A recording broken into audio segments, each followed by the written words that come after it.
وفلانا هذا حدیث حسن صحیح۔ آج کا دور اس حدیث کی صحیح ترجمانی ہے۔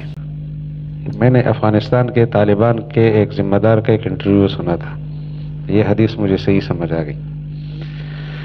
اس نے کہا کہ جو لوگ ڈاکٹر ہیں، ڈاکٹر تعلیم کا بہت بڑا نام ہے، پی ایچ ڈی ڈاکٹر، اس نے پی ایچ ڈی کی ہے، ایم اے ہے اور جدید تعلیم میں ماہر ہے،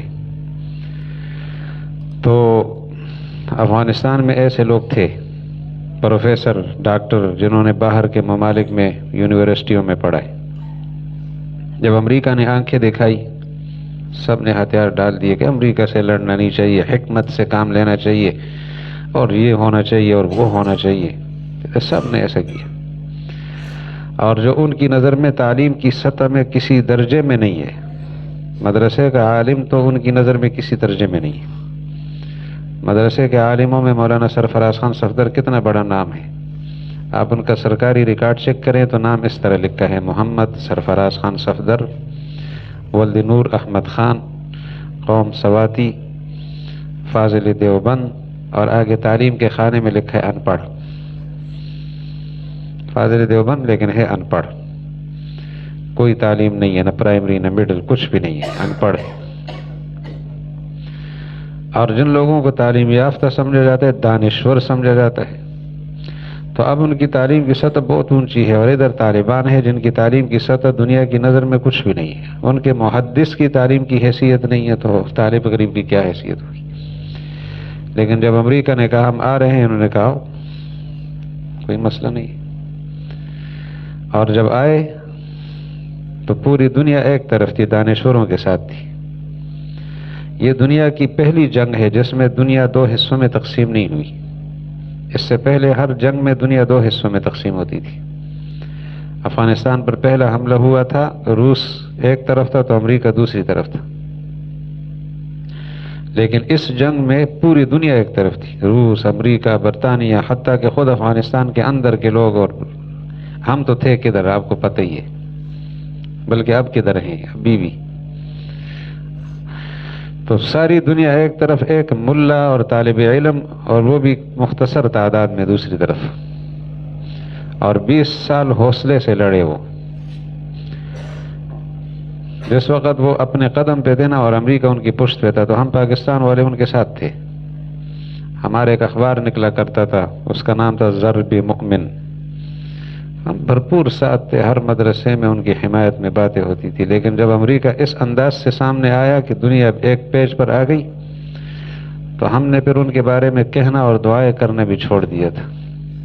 ہمارا یہ حوصلہ ہے۔ جب اس سطح پر آ گئے اور وہ 20 سال لڑے، تو وہ آدمی یہ کہہ رہا تھا، اس کا وہ انٹرویو عربی میں تھا، اس نے کہا کہ میں آپ سے ایک بات کہنا چاہتا ہوں کہ جو ڈاکٹر کے درجے کے ہوں وہ دب جائے، اور طالب علم کہے حسبنا اللہ و نعم الوکیل، اور طالب علم بھی ہماری نظر میں طالب علم ہے، ان کی نظر میں تو فضول آدمی ہے، تعلیم سے بے بہرا اور محروم آدمی ہے، تو آپ بتاؤ کہ ایمان کدھر ہے۔ پھر کہنے لگا کہ ان لوگوں کی تحقیق، جو دانشورین کی تحقیق کا خلاصہ کیا ہے، تو اگر آپ لوگوں کا یونیورسٹی سے تھوڑا بہت تعلق ہونا تو پتہ لگ جائے گا کہ یخرجون العلم من الکتب الی الکتاب، کتابوں کا مطالعہ کر کے علم سمیٹ کر ایک کتاب میں ڈال دیتے ہیں، یہ ان کی تحقیق ہے۔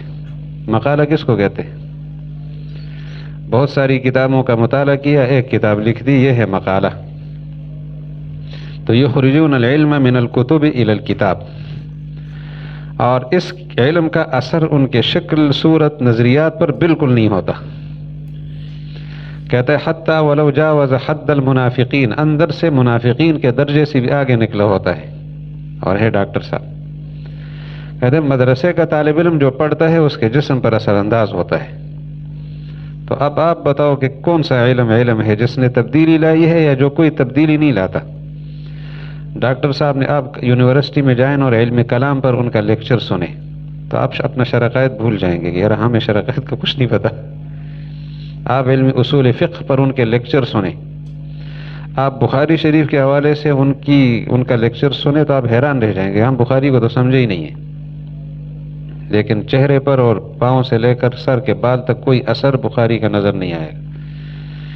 اور یہ کیا بات ہوئی؟ تو اصل علم وہ ہے جو انسان میں تبدیلی پیدا کرے. تو آج کے دور میں یہ کہا جاتا ہے نا کہ بھئی فلاں آدمی فلاں ما اجلدہ وما اظرفہ واعقلہ، کتنا سمجھدار ہے، کتنا بہادر ہے، کتنا زبردست زیرک آدمی ہے.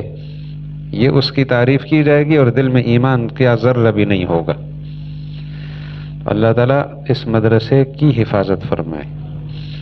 مدرسہ اور طالب علم اس کی اللہ حفاظت فرمائے. اور یاد رہے، مولانا تقی عثمانی صاحب کی بات سنا رہا ہوں، فرما رہے ہیں کہ مدرسے کو کچھ نہیں ہوگا جب مدرسے میں کچھ نہ ہو، اور اگر مدرسے میں کچھ ہوگا تو پھر مدرسے کو سب کچھ ہوگا.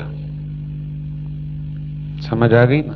یہ جو کنایا کہہ دیا نا، بہت کچھ کہہ دیا. مدرسے میں کچھ نہ ہو تو مدرسے کو کچھ نہیں ہوگا، اور اگر مدرسے میں کچھ ہونا شروع ہوا تو مدرسے کو سب کچھ ہوگا. تو یہ بات سمجھنے کی. اللہ تعالیٰ ہماری نسبت دینی مدارس سے وابستہ رکھیں. اور آخر میں لطیفہ ہے نا، طالب علم ہوتے ہیں. ہمارا درجہ سابعہ تھا، ششمائی امتحان قریب تھا، افغانستان میں بغاوت ہو گئی، طالبان کے لیے مسائل بن گئے. قاضی صاحب نے سارے طلباء کو چھٹی دی، سب چلے گئے جہاد پہ. مجھے ساتھیوں نے کہا کہ استاد جی کو درخواست دیں امام اہل سنت رحمۃ اللہ علیہ کو کہ آپ ان سے، میں سوالات زیادہ کرتا رہتا تھا تو طلباء کی نظر میں زیادہ قریبی سمجھا جا رہا تھا کہ استاد جی کا قریبی. اور استادوں کی تو شفقت تھی، لیکن طلباء غلط فہمی کا شکار ہو گئے. درخواست دو کہ ہمیں چھٹی دے.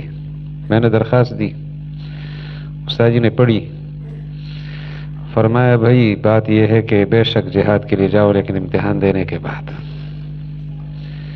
ابھی 2 ہفتے کے بعد امتحان ہوگا، امتحان دو پھر جاؤ. امتحان دینے کے بعد پھر کس نے جانا تھا؟